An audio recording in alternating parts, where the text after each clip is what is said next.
भारतीय मुद्रा का अवमूल्यन नेपाल में चिंताजनक स्थिति है। आइए चलिए देखते हैं इससे जुड़े परेशानी और सख्त से लवरेज की पड़ताल। लेकिन इस पर दोनों सरकारों को गंभीरता से सोचने की जरूरत है।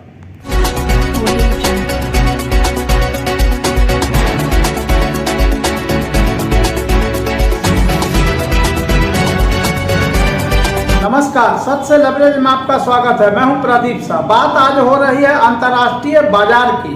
भारत और नेपाल के बीच जो रुपयों के अवमूल्यन की खबरें काफी चिंताजनक है। बताया जा रहा है कि पिछले एक माह से 100 भारतीय रुपये के बदले जो पूर्व में 160 रुपये नेपाली मिलते थे, अब उसके जगह 150 रुपये मिल रहे हैं। हालांकि इसके पीछे कोई ठोस कारण नहीं है। लोग बताते हैं कि यह मनमानी है, सिंडिकेट की यह चाल है। हालांकि इससे दोनों देशों के नागरिक प्रभावित हो रहे हैं। खासकर नेपाल के पर्यटन उद्योग पर भी खासा असर पड़ रहा है। इसके अलावा भारतीय बाजार और नेपाल के बाजार पर भी प्रतिकूल असर पड़ रहा है। कहा जा रहा है कि भारत नेपाल के बीच अवैध सोना, गांजा, चरस आदि नशीले पदार्थों की तस्करी में वृद्धि और नेपाल के अवैध हुंडी हवाला कारोबारियों की मनमानी से ही नेपाल में भारतीय मुद्रा का अवमूल्यन हुआ है। यह चिंताजनक विषय है।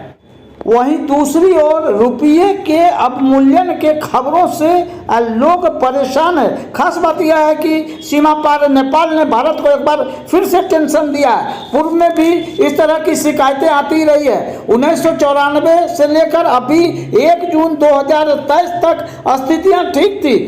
कुल मिलाकर जो पहले पूर्व में मधेसी आंदोलन हुआ था, उस वक्त भी नेपाल में करेंसी को लेकर काफ़ी हाहाकार मचा था। 10 मई 2022 में जो अमेरिकी डॉलर के मुकाबले भारतीय रुपया 77.44 के अब तक के सबसे निचले स्तर पर गया था, उस वक्त भी नेपाल में इस तरह की बातें होती रही। ताज़ा घटनाक्रम में नेपाल में भारतीय मुद्रा के अवमूल्यन होने से दोनों देशों के बीच आयात निर्यात के साथ साथ पर्यटन और नेपाल के सीमावर्ती बाजारों में व्यवसाय बुरी तरह प्रभावित हुआ है। दोनों देशों को सोचना होगा कि आखिर बगैर किसी अंतर्राष्ट्रीय परिप्रेक्ष्य के इस तरह की बातों के पीछे आखिर है कौन। इसके अलावा भारतीय रुपये सीमा पार नेपाल में पहले स्वीकार किए जाते थे, अब भारतीय रुपये नेपाल में स्वीकार करने में आनाकानी हो रही है।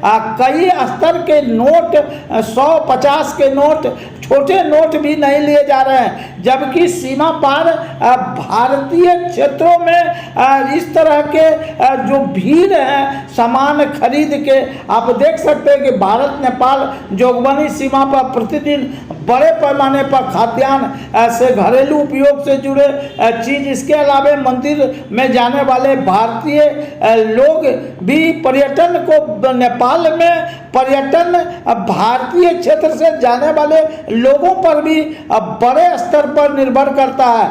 ऐसे में भारतीय रुपयों की करेंसी को लेने में आनाकानी करना, भारतीय करेंसी का अपने मनमानी तरीके से अवमूल्यन करना दोनों देशों के संबंध को प्रभावित करता है। सबसे लवरेज के लिए मैं प्रदीप शाह।